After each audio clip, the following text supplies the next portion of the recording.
Hey everyone and welcome to the untold stories. Recently Uttarakhand में आए cloud burst की खबर हम सबने सुनी होगी। इस क्लाउड बर्स्ट की वजह से तामसा नदी के पानी का स्तर अचानक बढ़ गया, जिसके कारण आसपास के कई इलाकों में बहुत तेज बाढ़ आ गई। इस बाढ़ में तामसा नदी के किनारे बसे हुए एक famous ancient temple Tapkeshwar Mahadev मंदिर के कॉम्प्लेक्स में भी पानी भर गया। ये मंदिर काफ़ी पुराना है और देहरादून का एक मेजर टूरिस्ट अट्रैक्शन है। मगर क्या आपको इस मंदिर की कहानी पता है जो इसे इतना स्पेशल बनाती है? Let's talk about this. Dehradun का टपकेश्वर महादेव मंदिर लगभग 6000 साल से भी ज़्यादा पुराना एक प्राचीन मंदिर है। ये बेसिकली एक गुफा के अंदर बना है जहाँ एक स्वयंभू शिवलिंग है। इस गुफा की चट्टानों के अंदर से पानी की धाराएं बहती हैं। इसी वजह से इस शिवलिंग पर ऊपर से हमेशा पानी टपकता रहता है। इस नेचुरली टपकते पानी से शिवलिंग पर हमेशा जलाभिषेक होते रहता है, जो कभी नहीं रुकता। And that's why the name Tapkeshwar Mahadev मंदिर।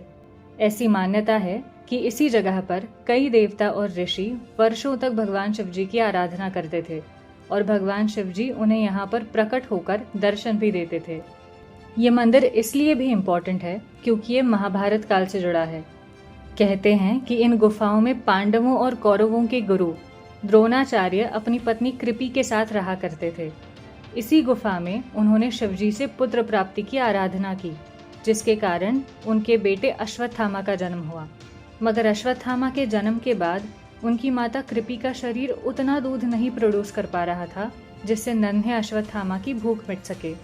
और क्योंकि द्रोणाचार्य के पास कोई गाय या अन्य धन संपत्ति भी नहीं थी, तो कहीं और से दूध की व्यवस्था कर पाना भी पॉसिबल नहीं था। इसलिए कृपि नन्हे अश्वत्थामा की भूख मिटाने के लिए उसे चावल का पानी पिलाती थी।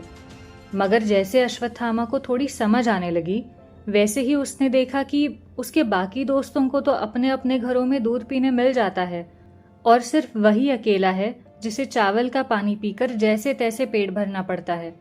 तब अश्वत्थामा ने कृपि और द्रोणाचार्य से दूध के लिए जिद की। द्रोणाचार्य गाय मांगने के लिए अपने दोस्त राजा द्रुपद के दरबार में गए, पर वहां से भी उन्हें अपमानित होकर खाली हाथ ही लौटना पड़ा।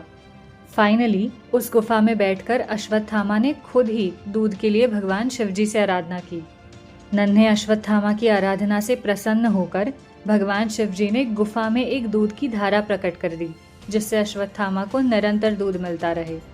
और फिर महादेव की प्रकट की हुई उसी दिव्य धारा से दूध पीकर अश्वत्थामा ने अपनी भूख मिटाई। एक सुंदर गुफा जिसमें एक स्वयंभू शिवलिंग है, जिसकी छत से उस शिवलिंग पर निरंतर जलाभिषेक होता रहता है, जहां महाभारत से जुड़ी ऐतिहासिक घटनाएं घटी हुई हैं और जहां साक्षात देवताओं और ऋषियों की दिव्यता का अनुभव होता है। All of this is strange, beautiful, unusual and divine, all at the same time. अगर आपको भी ऐसी किसी जगह का पता है तो let me know in the comments below. Untold stories के इस वीडियो में आज इतना ही। See you in the next one. Until then, नमस्ते।